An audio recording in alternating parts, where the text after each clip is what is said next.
Hey guys, Joe DeMarco from the Crazy New York Driver Show for Friday, September 26, 2014. Welcome to another eBay discussion.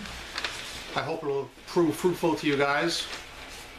Today we're going to discuss cross-site scripting, or XSS, which is something that's come into the news once again. It's been in the news before regarding eBay and other places as well.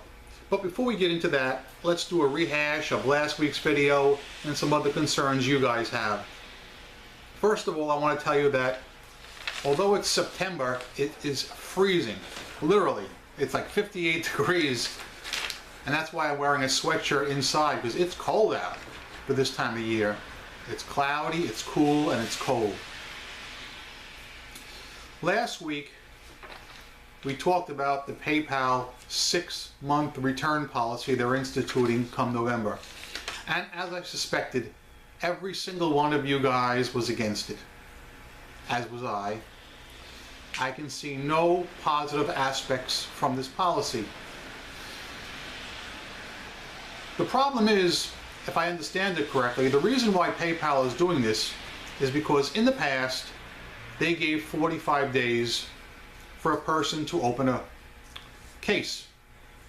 What people were doing, and I know this from experience because it happened to me once, people would wait maybe 2 months and file a chargeback through their credit card company, not through PayPal, through, let's say, Visa. Visa would then in turn contact PayPal, and PayPal would contact us.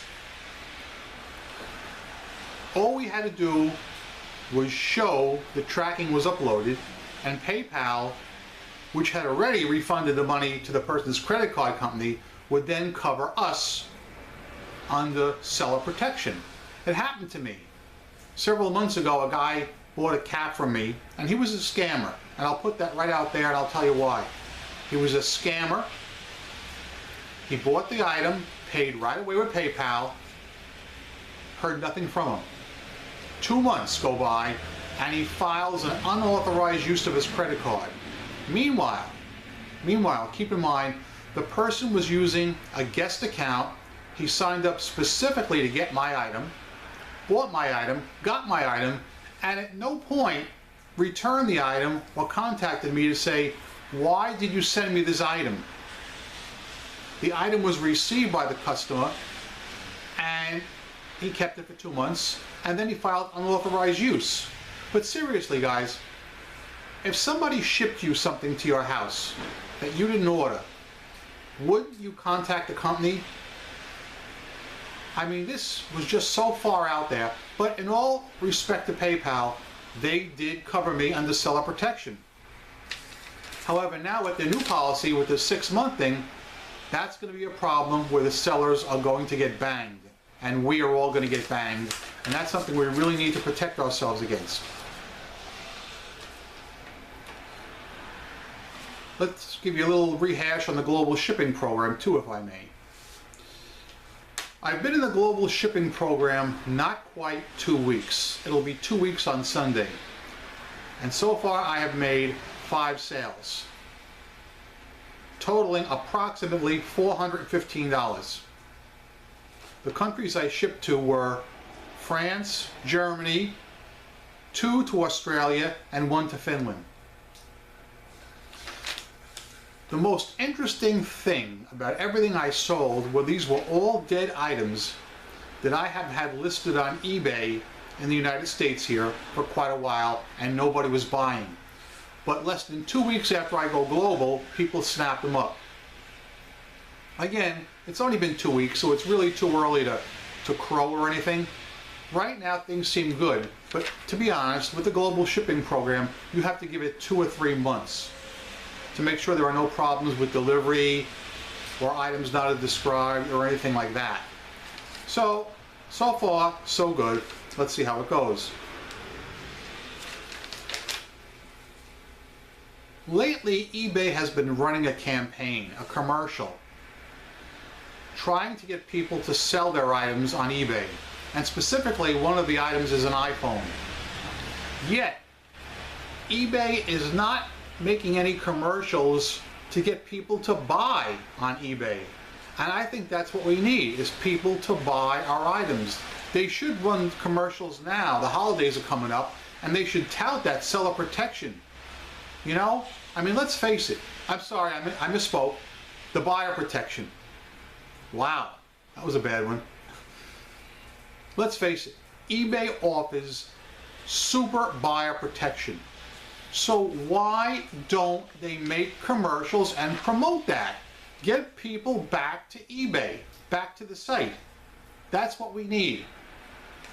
Let's face it, guys. I think some people did leave eBay. Some people left because of the hacking incident. Some people left because the site's been down quite a bit, you know, or for whatever reason. I'm not leaving. I'm staying right where I am. I'm making money, and hopefully you guys are too, and you're going to stay. But what we need is to bring back the buyers. eBay already has the buyer protection plans in place. So why not promote it? That's something I don't get. What I'd like to talk about now is something just slightly on a complicated side. It's called cross-site scripting, or XSS. This is a term for people that are less than reputable, hackers, if I may use the term loosely. What they are doing is they're inserting malicious code, and I'm going to describe this as best as I can, and I'd like to know if you guys have had any experience with this. I myself have had first-hand experience with it, and I'll tell you about that first before we go any further. Many years ago, and I mean many years ago, maybe around 2004, I'm guessing, I don't know, about 10 years ago, I ran into a situation on eBay Motors, vehicles, because guys, this is the kind of thing where big ticket items are targeted. So cars, number one, would be very appealing. So what happened is, I clicked on a listing for, I believe it was a 57 T-Bird. And somebody listed a 57 T-Bird, frame-off restoration, mint condition, for $1,000. Now guys, you will never get a 57 T-Bird for $1,000. Frame-off restoration. The old saying, if it looks too good to be true, it probably is. But this was a site that was a phishing site. And right away I knew there was trouble when it loaded, because the following things happened. Number one, the site, the auction, took a little longer to load than usual, so that struck me as weird.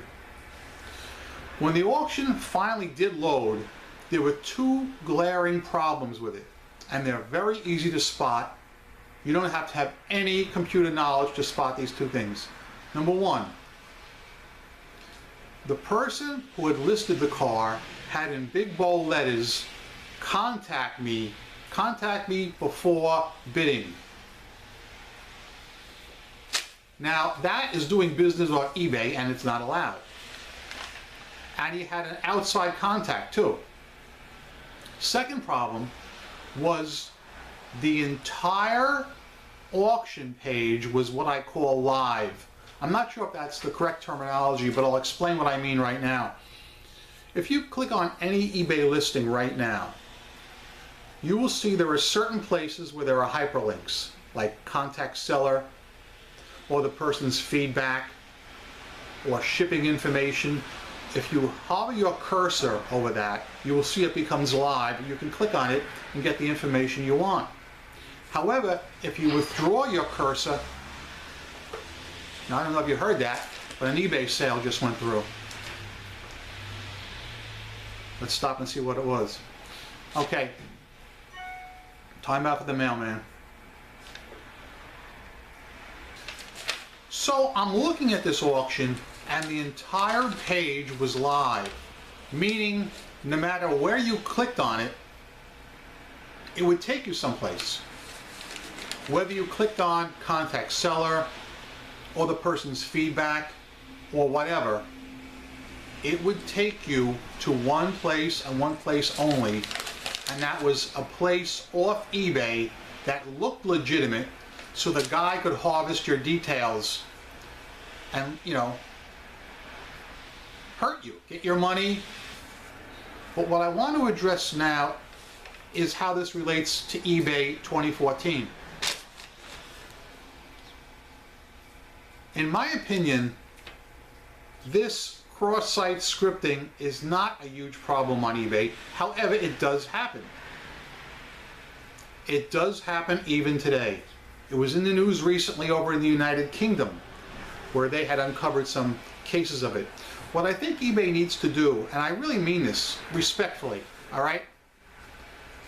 When cases like this are uncovered, I think eBay needs to go freaking public and tell us, guys, beware of cross-site scripting, and make a little video on it and show us an example of it so that people don't get stung.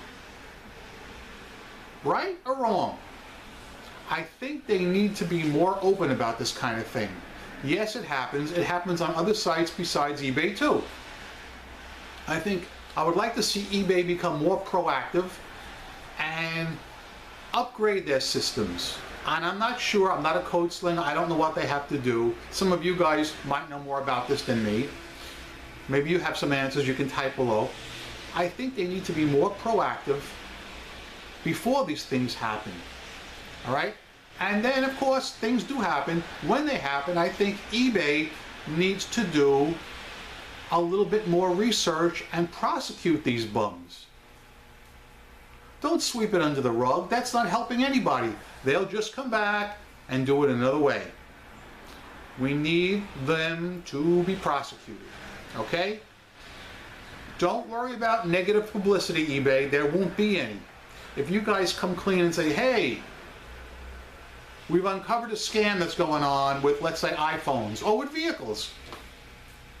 Beware of anyone that tells you to contact them before bidding, or beware of any eBay auction in which the page is entirely live.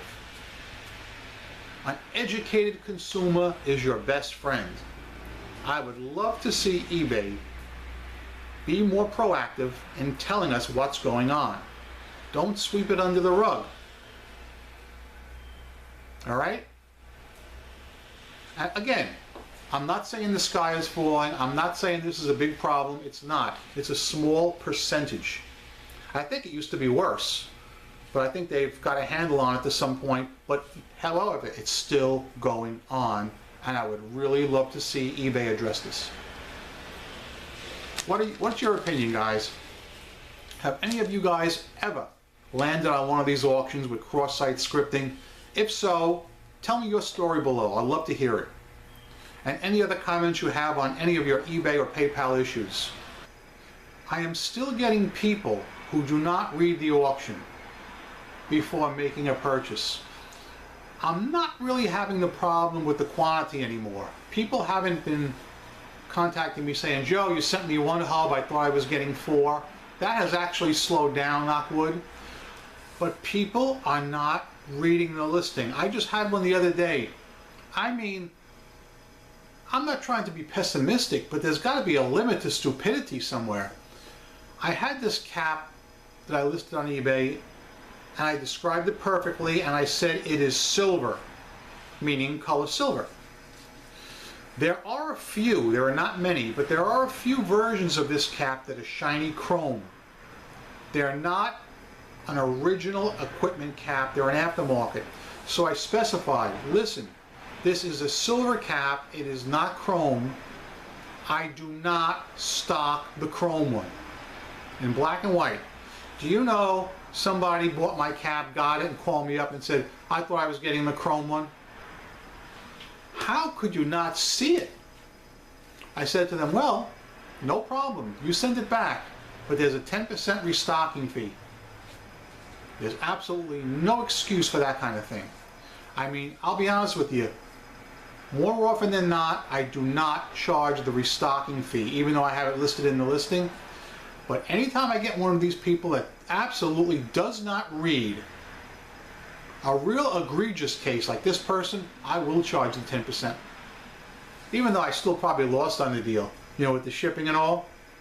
But I thought that was just worthy of mentioning to you guys because I bet some of you guys are having the same problem. I'm Crazy New York Driver and you're not. Thanks for checking in another Friday. If you have any suggestions for next Friday's video, you can type them below or anything you want. It's all up to you.